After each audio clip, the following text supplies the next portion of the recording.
ದೇಶದ ಜನರಿಗೆ ಸಿಹಿ ಸುದ್ದಿ ಕೊಟ್ಟ ದೂರಸಂಪರ್ಕ ನಿಯಂತ್ರಣ ಪ್ರಾಧಿಕಾರ.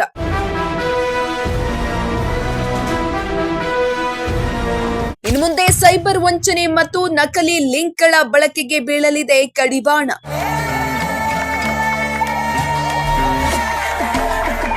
ಟೆಲಿಕಾಂ ವಲಯದಲ್ಲಿ ಸಂಚಲನ ಮೂಡಿಸುತ್ತಿರುವ ಟ್ರಾಯ್ ಹೊಸ ನಿರ್ಧಾರ.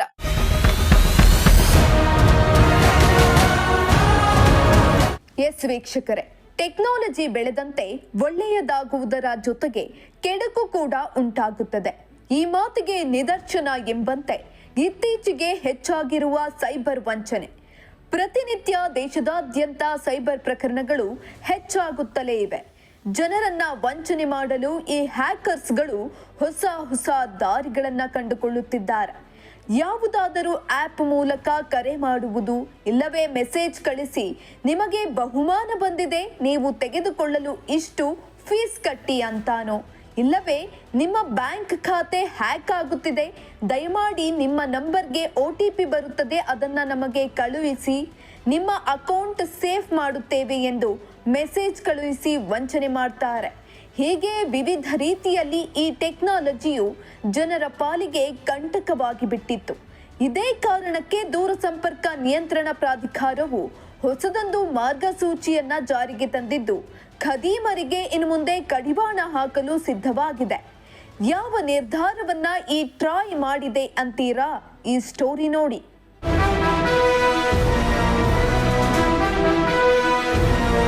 ಟೆಲಿಕಾಂ ವಲಯದಲ್ಲಿ ಹೆಚ್ಚುತ್ತಿರುವ ಡಿಜಿಟಲ್ ವಂಚನೆ ಮತ್ತು ನಕಲಿ ಲಿಂಕ್ಗಳ ಬಳಕೆಯನ್ನ ತಡೆಯಲು ಭಾರತೀಯ ದೂರಸಂಪರ್ಕ ನಿಯಂತ್ರಣ ಪ್ರಾಧಿಕಾರ ಅಥವಾ ಟ್ರಾಯ್ ಒಂದು ಪ್ರಮುಖ ಹೆಜ್ಜೆ ಇಟ್ಟಿದೆ. ಲಿಂಕ್ಗಳು, ಅಪ್ಲಿಕೇಶನ್ ಡೌನ್ಲೋಡ್ URLಗಳು ಅಥವಾ ಕಾಲ್ ಬ್ಯಾಕ್ ಸಂಖ್ಯೆಗಳಂತಹ ವಾಣಿಜ್ಯ SMS-ನಲ್ಲಿ ಬಳಸಲಾಗುವ ಎಲ್ಲ ವೇರಿಯಬಲ್ ಅಂಶಗಳಿಗೆ ಫ್ರೀ ಟ್ಯಾಗ್ಗಳನ್ನು ಕಡ್ಡಾಯಗೊಳಿಸುವಂತೆ ಟ್ರಾಯ್ ಎಲ್ಲ ಪ್ರವೇಶ ಪೂರೈಕೆದಾರರಿಗೆ ನಿರ್ದೇಶನ ನೀಡಿದೆ. ಸೈಬರ್ ಅಪರಾಧ, ಫಿಶಿಂಗ್ ಮತ್ತು ಬ್ಯಾಂಕಿಂಗ್ ವಂಚನೆಯ ಹೆಚ್ಚಳವನ್ನ ತಡೆಯುವಲ್ಲಿ ಈ ಕ್ರಮವು ನಿರ್ಣಾಯಕವೆಂದು ಹೇಳುತ್ತಿದೆ.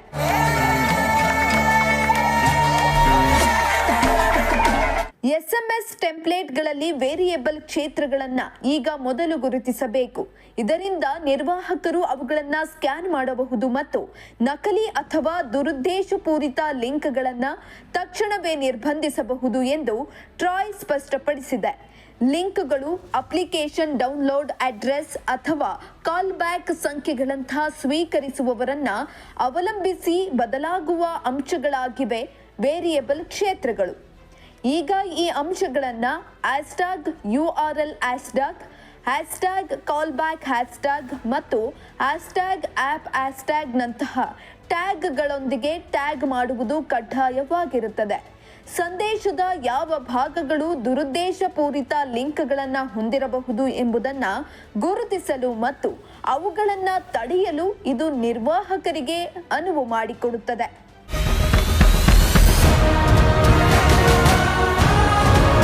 ಇನ್ನು ಅಪರಾಧಿಗಳು ನೋಂದಾಯಿತ ಟೆಂಪ್ಲೇಟ್ಗಳ ವೇರಿಯಬಲ್ ಭಾಗಗಳನ್ನು ದುರುಪಯೋಗ ಪಡಿಸಿಕೊಂಡಿದ್ದಾರೆ ಎಂದು ಹಲವಾರು ದೂರುಗಳು ಮತ್ತು ತನಿಖೆಗಳು ಬಹಿರಂಗಪಡಿಸಿವೆ.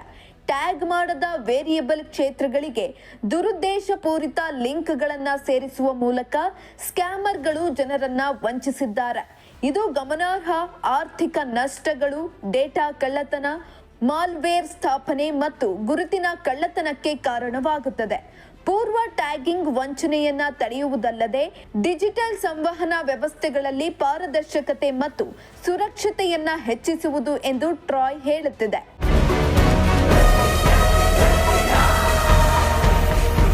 ಹೊಸ ನಿರ್ದೇಶನದ ಅಡಿಯಲ್ಲಿ ಬ್ಯಾಂಕ್ಗಳು, ಹಣಕಾಸು ಕಂಪನಿಗಳು, ವಿಮಾ ಕಂಪನಿಗಳು ಮತ್ತು ದೊಡ್ಡ ವ್ಯವಹಾರಗಳಂತಹ ಎಲ್ಲ ಪ್ರವೇಶ ಪೂರೈಕೆದಾರರು ಮತ್ತು ಪ್ರಮುಖ ಘಟಕಗಳು 60 ದಿನಗಳಲ್ಲಿ ತಮ್ಮ ಅಸ್ತಿತ್ವದಲ್ಲಿರುವ ಟೆಂಪ್ಲೇಟ್ಗಳನ್ನು ಮಾರ್ಪಡಿಸಬೇಕಾಗುತ್ತದೆ.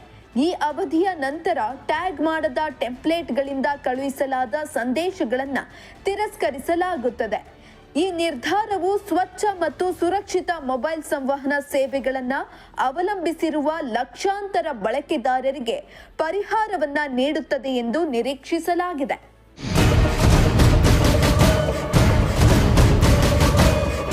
ಇನ್ನು ದುರುದ್ದೇಶಪೂರಿತ ಲಿಂಕ್ಗಳ ಮೇಲೆ ಕ್ಲಿಕ್ ಮಾಡುವುದರಿಂದ ಬಳಕೆದಾರರ ಮೊಬೈಲ್ ಫೋನ್ನಲ್ಲಿ ಮಾಲ್ವೇರ್ ಅನ್ನು ಸ್ಥಾಪಿಸಬಹುದು, ಬ್ಯಾಂಕ್ ಖಾತೆಗಳಿಗೆ ಅನಧಿಕೃತ ಪ್ರವೇಶವನ್ನ ಪಡೆಯಬಹುದು ಅಥವಾ ವೈಯಕ್ತಿಕ ಮಾಹಿತಿಯನ್ನ ಕದಿಯಬಹುದು ಎಂದು ಟ್ರಾಯ್ ಎಚ್ಚರಿಸಿದೆ.